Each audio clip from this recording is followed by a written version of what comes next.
Welcome to Tech Nerds But Not Really, a podcast with a couple of friends sharing their experience in consulting, barbecue, and life. We Matt, are Josh, Matt you have a lot of Rothman. fun over there. Man, I'm telling you, this IT is giving me a hard time today. It's not working smoothly. So I guess that just leads right into why we need to, or why implementations take so long. So Matt, you want to go ahead and introduce our topic for today? Sure. Yeah, you hit it on the head there. Why do software implementations take so long? We've all worked together for a software company. We work together in consulting, and a lot of these projects, implementations go long, go over their timelines. And, I tend to think about the complexity of it. And it really piggybacks off some of our previous conversations. We had one about crawl, walk, run. We had another conversation about Gauss' law, about simplicity versus complexity. It takes me back to a customer that I was working with who was doing a large scale implementation, and they had 12 integrations that they had to have.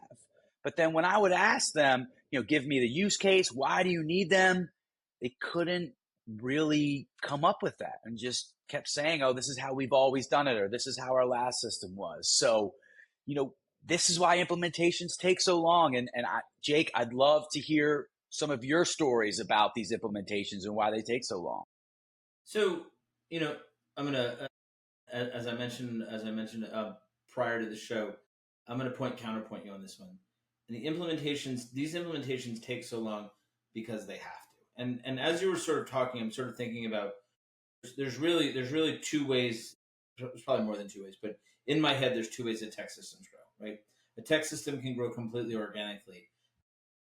Somebody builds an Excel sheet that has a bunch of macros in it, or they build something on their desktop in sort of a dark data capacity that has no visibility into the broader enterprise application, and then that as it evolves, it enhances, and then eventually that becomes the dogmatic system for the business. Right? That's one way tech systems grow.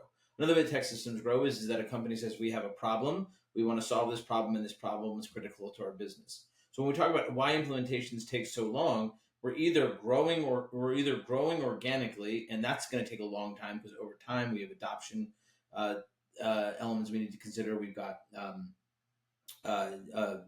changes and tweaks to an application that's sort of homegrown and living on somebody's computer that needs to be considered. Or we're talking about a complex mission critical implementation of an application that is crucial for the business, that needs to be well defined and well built so that it doesn't hiccup.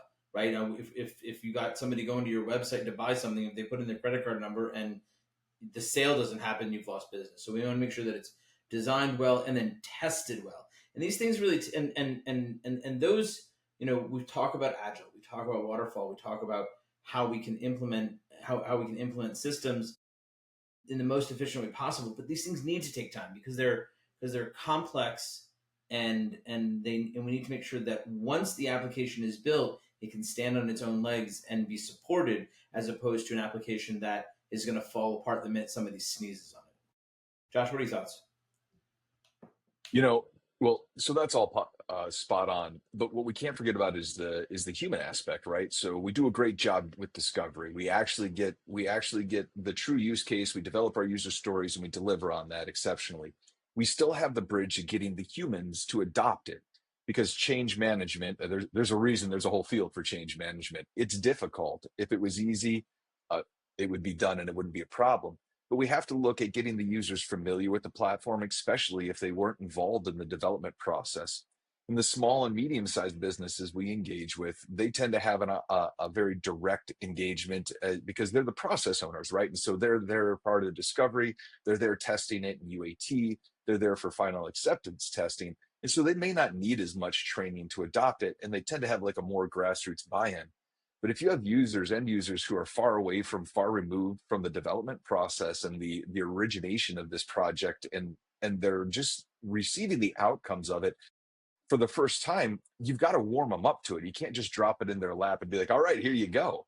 And we have to account for that training time, right? That may be one lunch and learn, but I have never learned anything the first time I did it. It usually takes me a couple tries. I might be a bit denser than most, but the upshot is humans need time to ingest what it is that they're learning, and that can't begin necessarily until very near the end of the project, right? We've got to have the system developed to some degree of what it is that they're going to be using, that so that we can hand it off to them and begin that training process and get them spun up on it.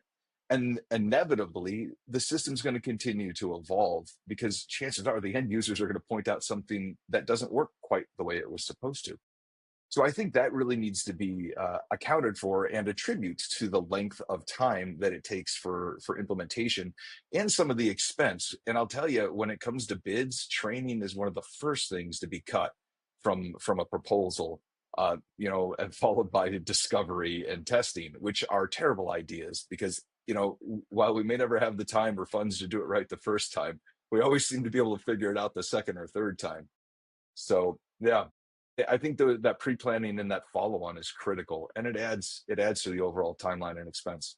Can you say that one more time and a little bit louder? What are the worst? What are the first and worst things to be cut from a proposal? Because I want everybody on the entire planet to hear that. So please say that again, because I think that's good.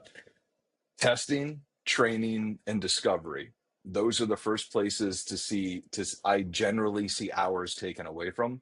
And then next comes project management, which once you start taking away from the project management time, it's really hard to keep a project on the rails in budget and in scope, which just the Yeah. nature of the game. And, So and, we and always what? seem to Sorry, go ahead, go Josh. ahead. No, go ahead. I was just rambling. What happens if we don't test our application? Well, we don't know, do we? Right. What happens if we don't do sufficient discovery? Matt, what happens? Scope creep. Yeah, At the very least. at the Yeah. very least, or a application that's designed for one person's perspective and doesn't consider the entire organization. Purple It's a elephants when you really situation needed where, zebras.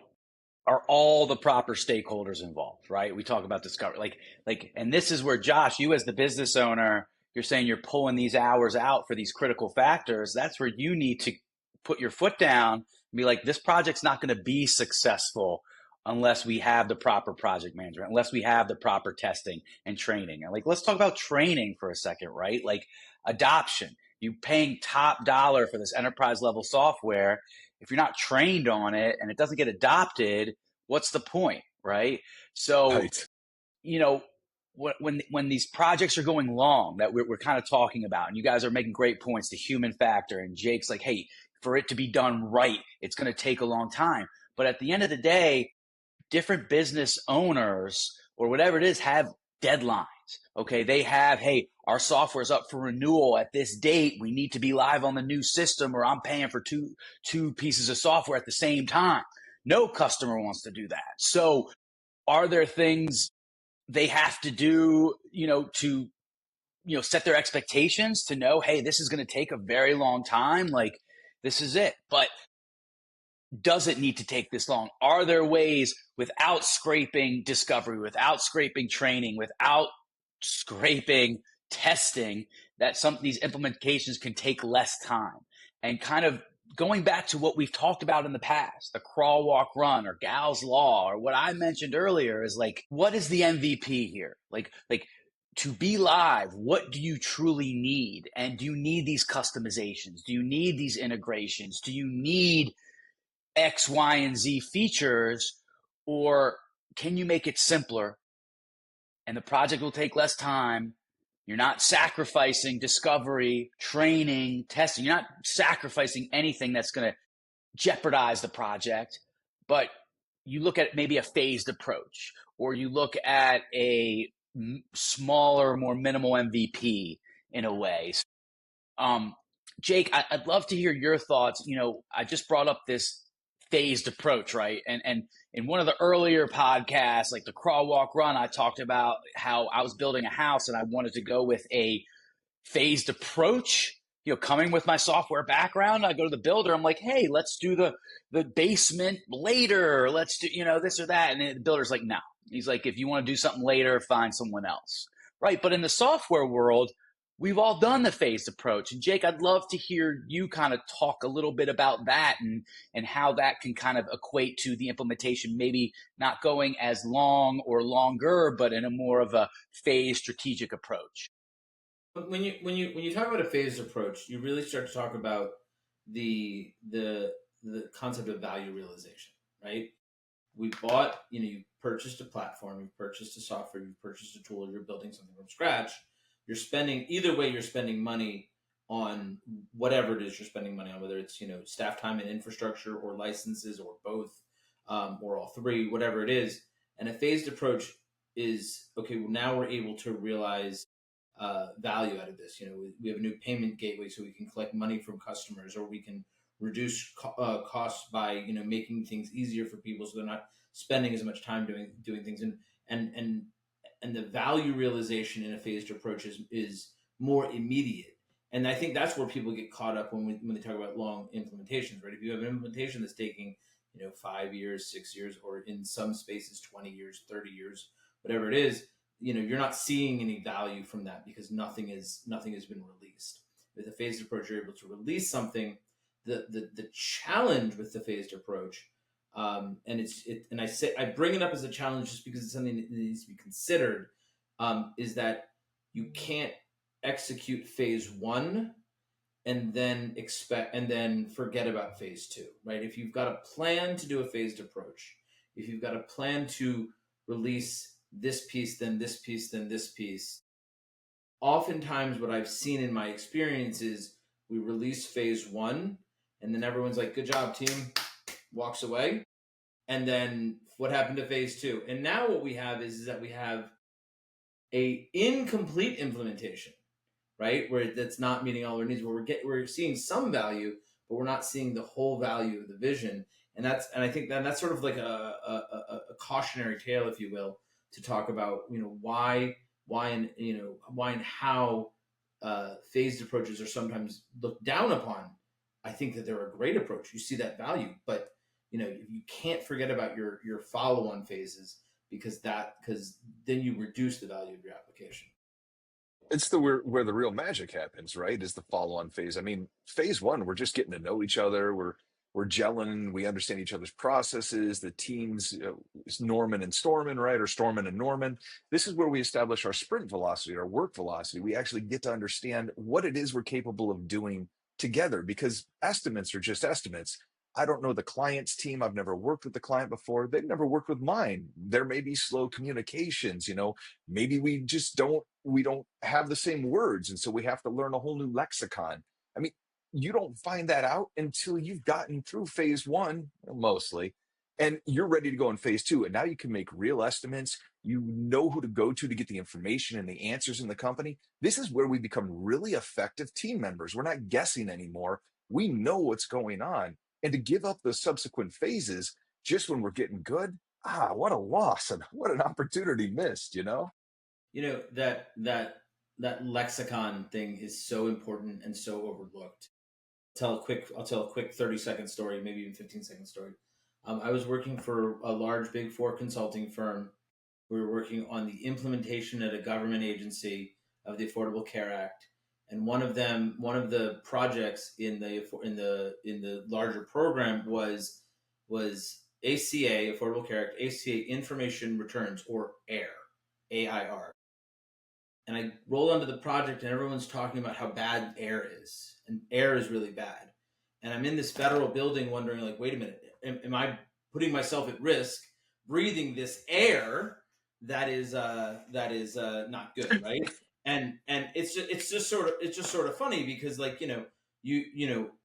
somebody that's more seasoned on the project, they just use those 3-letter acronyms really easily. It's no problem. But when you're new to the team, when you're new to the organization, you're trying to understand how they work and how they speak and the language that they use and stuff like that. You can stumble over some acronyms that make sense to everybody, but because you're new, because you're in the first phase of this engagement, you don't really know what's going on. So that's maybe that was longer than 30 seconds, but. And look, guys, there's all sorts of factors in play here that can cause these implementations to go long, and we've talked about a lot of them here. And, one thing I wanted to kind of bring up is, software and technical debt, right? And that can sometimes be a cause as well. And, Josh, I'm curious if you've ever seen, any of your clients with technical debt, which kind of makes the project go sideways and leads it to go, long, like we've been talking about. And Josh, can you Absolutely define never. tech debt? Can I define tech debt? Can anyone Um, define tech debt? But please give it a shot. Sure, Matt, maybe you can get ChatGPT at it while I try and put it together. But basically, technical debt is bad design or ineffective design that's in the system that needs to be cleaned up eventually. You can accept it at the time and deal with it later. But the problem with technical debt is it generally grows, it doesn't self-resolve, and it's always worse than you suspect. And at some point, it will come back to get you. Well said. Well said. And Ah, yes, like when we get to our ChatGPT gimmick of our podcast, technical debt is on there. So excellent. that will definitely be brought up. But, these projects, right? And I kind of go back to, what I mentioned previously about, these businesses that are migrating off of a legacy system. And hey, they're due for renewal at this date. They feel like they have the right amount of time to get onto this new system so they don't pay double for two software systems at the same time. And Jake, I heard you referencing like, hey, have the two systems maybe run in parallel there, one as a proof of concept or whatever. I'd love to hear from both of you guys, like your experiences with this and how you managed it. Well, there should absolutely be overlap, and I know nobody wants to pay twice for the same thing. I don't want to either, right? But the fact of the matter is if you expect there to be a clean break, one stops and one starts instantly, it's highly unlikely. I mean, you need to build it, and to build it, you need licenses, especially in the Salesforce ecosystem. So you have to have the system ahead of time. And having that overlap gives you the ability to address the human factor again, the lack, not hitting the deadline, unexpected bugs in the system. Perhaps process was mature but hasn't been updated in the last 5 years. And so you don't discover that until you're trying to meld the software and the process together. And you're like, well, there's something not working here. We're still sending paper or whatever the cause is, right? So yeah, I'm sorry. I think I lost where I was. I thought about mailing paper, and I was like, my God, why would you mail paper, right? So, anyways, Jake, you want to go on, take it for me? Yeah, oh, I just lost my train. Oh, okay. So I want to think about this from a licensing perspective, right? Because I think we're predominantly focusing on cloud-based, subscription-based platforms, which is definitely the norm today. But like 25 years ago, that was not the norm, right? 25 years ago, you bought your little CD, you put it in the CD drive, you put in your code that was written on the CD, and now you own the software. It's not a big deal. But now everything is a monthly or an annual license cost. But my thought is that let's say you're migrating from let's say you're migrating from HubSpot to Salesforce, right? Or from Dynamics to HubSpot. It doesn't matter what the platforms are, right? You're migrating from platform A to platform B, and you're trying to figure out, okay, how am I going to pay license costs? So here's my tip for anybody that might be listening: the platform that you're migrating off of, they're not going to give you a break, right? They're gonna want to retire. They're gonna want to get as much license cost out of you as possible while they have you, right? They know you're migrating off to another platform. If you think they don't know, believe me, they know. But the new platform is really excited to bring you in, right? So if you say, so if you're having this conversation with your new platform vendor saying, look, I'm going to have to pay for platform A and platform B for 12, 18, 24, 36, however many months, right? New platform vendor, can you make this a little bit more comfortable for me to manage financially for this integration? Well, they're looking at you. They don't care about the next 36 months. They care about the next 5 years, right? And so they're going to want to, they're more willing to negotiate with you on that overlap of cost during when you have both platforms up. But you definitely need to have both platforms available. If nothing else, than to assure parity between your businesses. Everyone out there, this is why you listen or watch this podcast right here, for what Jake just told you.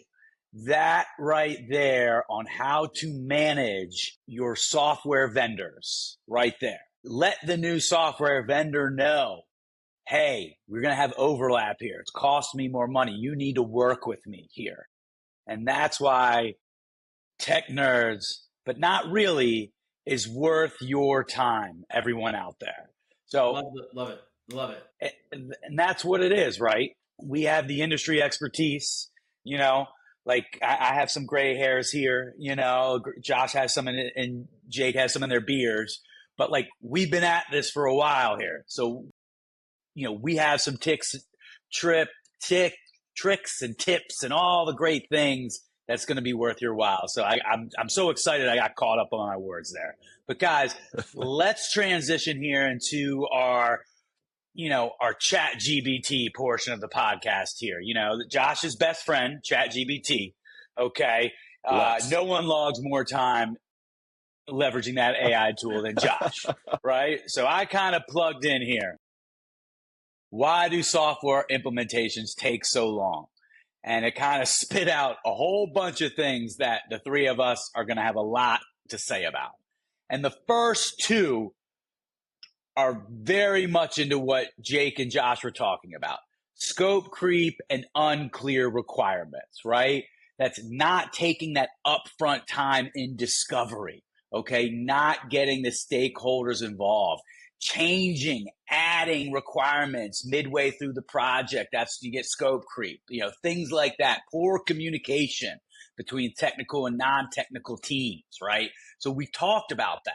Scope creep, unclear requirements. Do not cut back on those upfront requirements, discovery, solution design hours there.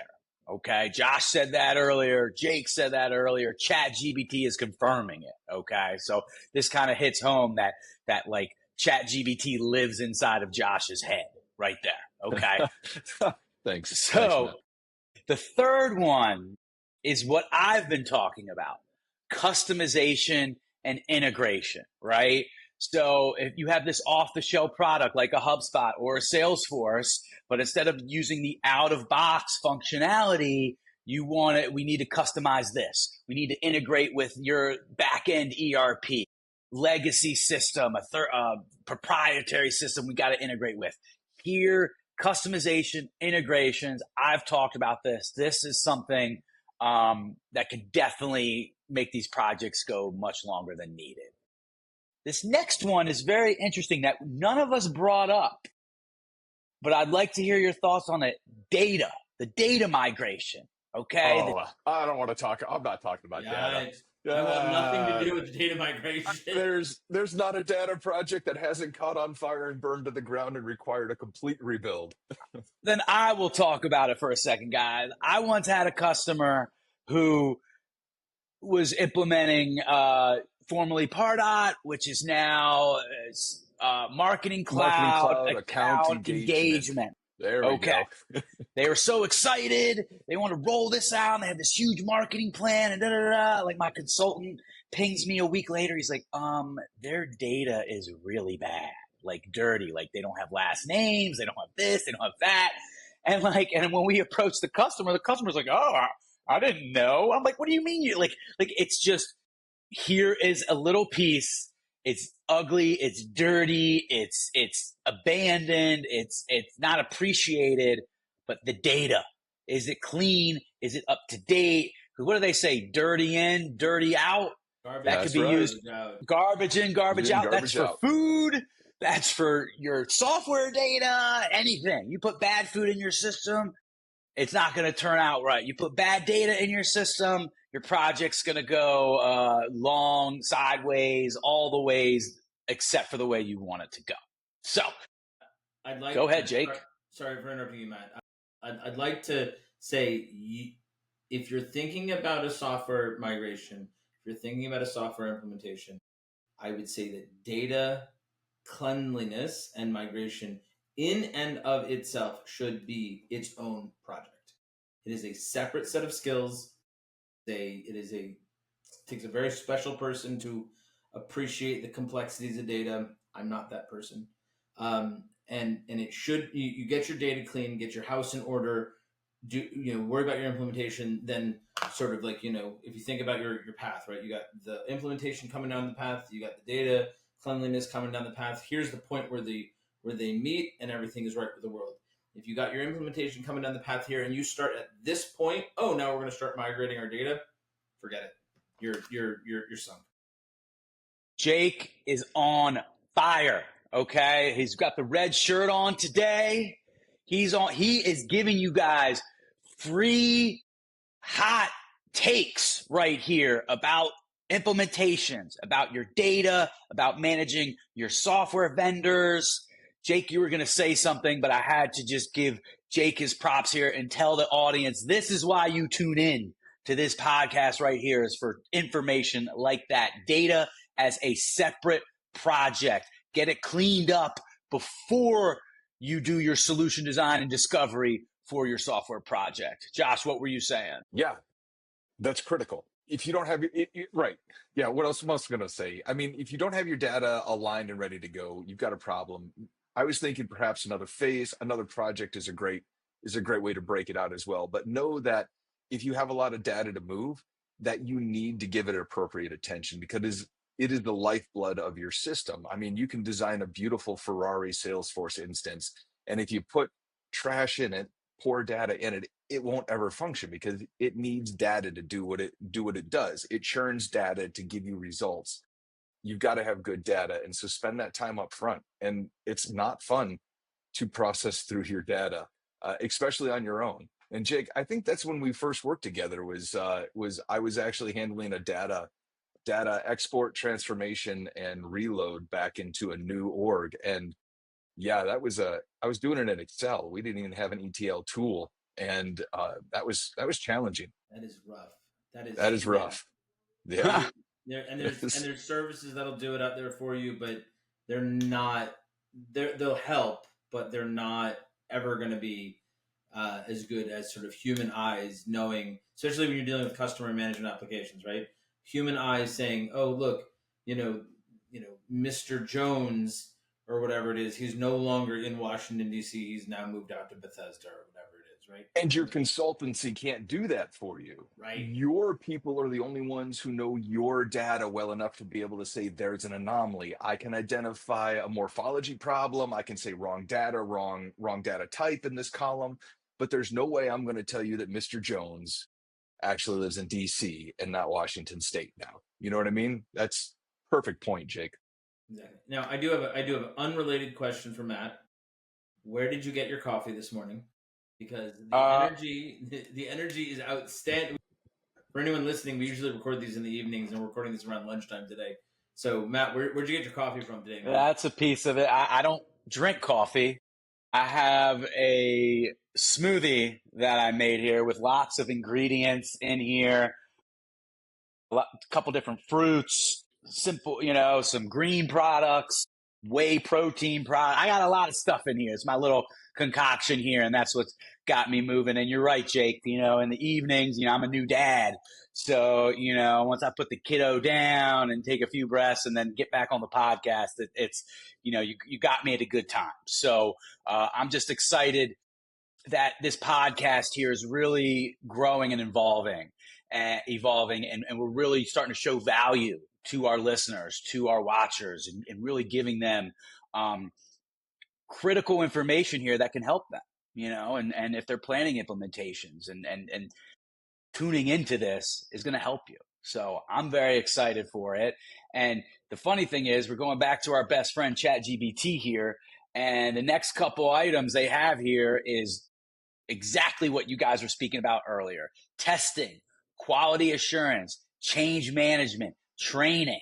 These are factors that can add to a software project going along. So do not skimp on testing, QA, training. You got to train the team. Okay. If you want this to be adopted, training. Okay. Change management, a change management plan in place, an adoption plan, testing, quality assurance. These are things that you can't forget about. And One of the last items here that we mentioned earlier that we brought up was technical debt, right? We talked about that. These older systems, okay, these potential security concerns, all these things that, Josh talked about earlier with technical debt, that's a factor in as well. And that's ChatGPT. It's living in Josh's head. They're the same at this point, right? ChatGPT and Josh, It's they're fact. just It's fact. exactly. If it's ChatGPT, it's fact. You don't even need to check it. Oh my goodness, gentlemen, this was a great conversation today. Why these software projects go long. There's so many things that can happen, so many different things, but we were able to give the audience some things to look out for, some new tricks, some different things. I loved about, Jake was talking about how to manage your software vendors. I liked about Jake was talking about how to manage your data and how to kind of do the data cleanup before you even start the project. Josh brought up some good things about, the human factor. Okay. There's, we talk about AI. AI is part of everyone's conversation, right? And the more AI you can leverage, the better. But at the end of the day, there's still human components to this. And we are all human. We all make mistakes. We all can do things that can make the project go a little bit longer. Mitigating that risk of the human factor. Josh was spot on with that. We're going to go to our sponsor now. A note from our sponsor. And it's a big deal, right? We just had the 4th of July. And our sponsor, K-Pit Barbecue, was featured on local Washington, D.C. Fox 5. So let's hand it over to our sponsor, K-Town Pit Q. K-Town Pit Q, Jake. So yeah, we were me and my oldest son, the Ribeye Knight, went over to Fox 5 DC in Bethesda, Maryland. We were able to showcase for the folks on Fox 5, how to make competition ribs, chicken, and pork. Had a beautiful setting out there on their patio. Check it out. You can go to our website, ktownpitq.com. You'll see a link to our to the video. It was I thank you to Chris for inviting us to come on the show, and we're hoping to make it a recurring segment as football season is not too far away. I'm working on a recipe for like a JD 5-spice wings. So we're coming up with some good stuff. Very exciting, and I'm really appreciated for Fox 5 for hosting us, but just before the holiday. One last note from K-Town Pit Q is we are competing this weekend in Kennett Square, Pennsylvania. The competition is the 12th of July, and for those of you that don't know, Kennett Square, Pennsylvania is the mushroom capital of the world. Go figure. So barbecue and mushroom, I guess. It'll be a good time. One thing to note for Josh and our other maybe not sports fans, listeners out there, JD is Jaden Daniels, the quarterback for the Washington Commanders, and Jake is making a special wing recipe for that. So we got to do whatever we can to get the awareness out there so that maybe Jaden Daniels can sample Jake's JD5 smoked wings. Love it. Love it. So, Josh, why don't you take us out of here? All right, guys. Well, thank you so much for your time today. It was great to cover the why implementations cost so much and take so long. Excellent points. And I'm glad that we were able to work Jake's barbecue back into the end, because what would an episode be without it, right? Yep. Love it. All right, folks. Thank you so much. We'll see you next time. See you next time.